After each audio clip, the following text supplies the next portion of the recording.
આજે એક ખાસ કવિતાની વાત કરવી હતી. હું એક પુસ્તક વાંચી રહ્યો છું જેનું નામ છે ભીતરનું આકાશ. આ પુસ્તક છે વિનેશ અંતાણીનું. વિનેશભાઈ આમ પણ મારા પ્રિય ગુજરાતી લેખકોમાંના એક છે. પણ આ પુસ્તકમાં રહેલી એક કવિતા મને સ્પર્શી ગઈ અને મને થયું મારે તમારી સાથે શેર કરવી જોઈએ. આ કવિતા ખુમારીની કવિતા છે. વિપરીત પરિસ્થિતિમાં પણ હિંમત ન હારતા અને દ્રઢ મનોબળ રાખીને જીવતા લોકોની વાત છે. મરાઠીના એક સુપ્રસિદ્ધ કવિ છે. એમની એક કવિતાનો ભાવાનુવાદ વિનેશભાઈએ આમાં કર્યો છે.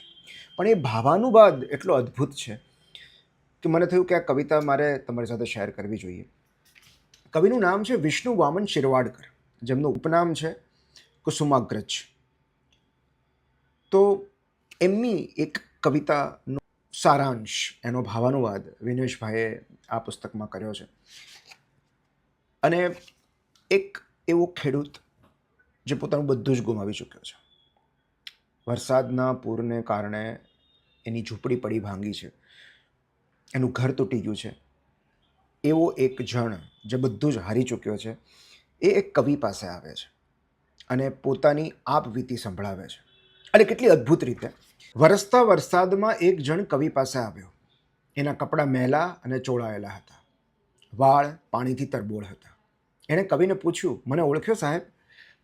થોડી વાર બેઠો, સ્મિત કર્યું અને બોલ્યો, ગંગા મૈયા મહેમાન થઈને મારી ઝૂંપડીમાં પધાર્યા હતા. આ પૂરનું વર્ણન છે. પિયર આવેલી છોકરીની જેમ ઝૂંપડીમાં બધી જગ્યાએ નાચ્યા કૂદ્યા. આવ્યા પછી ખાલી હાથે તો વિદાય ન જ લે. મારી પાસે જે હતું અને નહોતું તે બધું લઈ ગયા.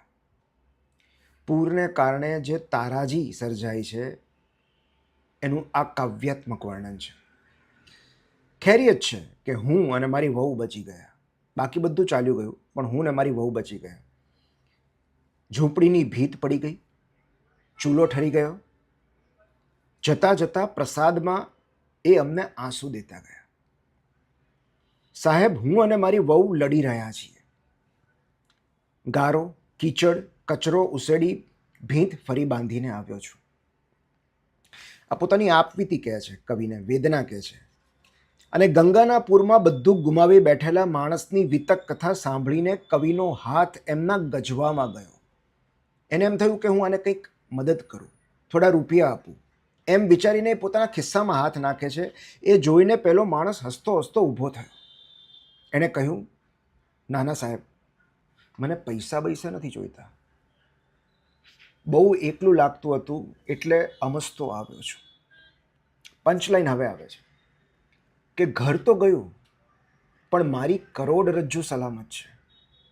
મારી પીઠે હાથ મૂકીને એટલું જ કહો કે લડ, બસ લડ.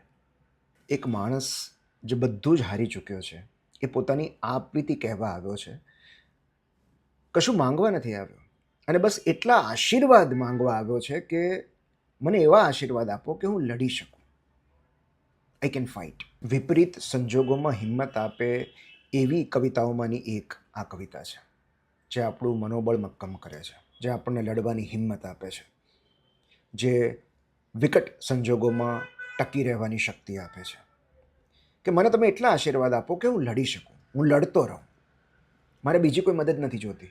બસ મને શુભેચ્છા આપો કે આ લડત દરમિયાન હું થાકી ન જાઉં, હું હારી ન જાઉં, હું બેસી ન જાઉં. યુદ્ધમાં ધકેલતી વખતે ઈશ્વર ક્યારેક આપણને હથિયાર આપવાનું ભૂલી જાય છે, પણ નિશસ્ત્ર હોવા છતાં પણ લડત શરૂ રાખવી. કારણ કે જેણે મેદાનમાં ઉતાર્યા છે એ જ આપણને ઉગારશે. કેટલીક કવિતાઓ, કેટલીક ઘટનાઓ, કેટલીક કથાઓ આપણને જીવવા માટે સજ્જ કરે છે, તૈયાર કરે છે. આવી જ એક નાની એવી ઘટના છે, એક નાનો એવો પ્રસંગ છે કે એક ગામમાં પૂર આવ્યું અને નદી કાંઠે રહેલું એક ઘર એમાં તણાઈ ગયું. ખેડૂત દંપતી હતા, તેઓ ઘર છોડીને ચાલ્યા ગયા. અને જ્યારે પૂરના પાણી ઓસર્યા પછી તેઓ ગામમાં પાછા આવે છે અને જુએ છે કે પોતાનું ઘર, માટીનું ઘર મલબામાં ફેરવાઈ ગયું છે. ખેતરનો પાક નાશ પામ્યો છે, બધી ઘરવકરી તણાઈ ગઈ છે. અને બંને દંપતી માથા પર હાથ મૂકીને ત્યાં બેસે છે. એમની 5 વર્ષની દીકરી જે જગ્યા પર આ મલબો હોય છે, જ્યાં એમનું ઘર હતું, ત્યાં જે કાદવ હોય છે ત્યાં આગળ એ કાદવમાં એ પોતાની ઢીંગલી શોધે છે. કેટલાય સમય સુધી એ ઢીંગલી શોધતી રહે છે, કારણ કે એ ત્યાં જ દટાયેલી હતી જ્યાં ઘર હતું. થોડા સમય પછી એ કાદવમાંથી પોતાની ઢીંગલી શોધી કાઢે છે. એ ઢીંગલીને પાણીથી સાફ કરે છે અને પછી એ ઢીંગલીને વહાલ કરે છે. આ જોઈને પેલો ખેડૂત એની પત્નીને કહે છે કે જો કાદવમાંથી આપણી દીકરીને એની ઢીંગલી મળી ગઈ હોય તો આપણે પણ આ કાદવમાંથી આપણું જીવન ફરીથી શોધી શકશું. આ સાંભળીને એમની પત્ની કછોટો મારીને જીવવા માટે સજ્જ થઈ ગઈ. આવી કેટલીક કથાઓ, આવી કેટલીક કવિતાઓ, આવી કેટલીક વાતો આપણને જીવવા માટે સજ્જ કરે છે.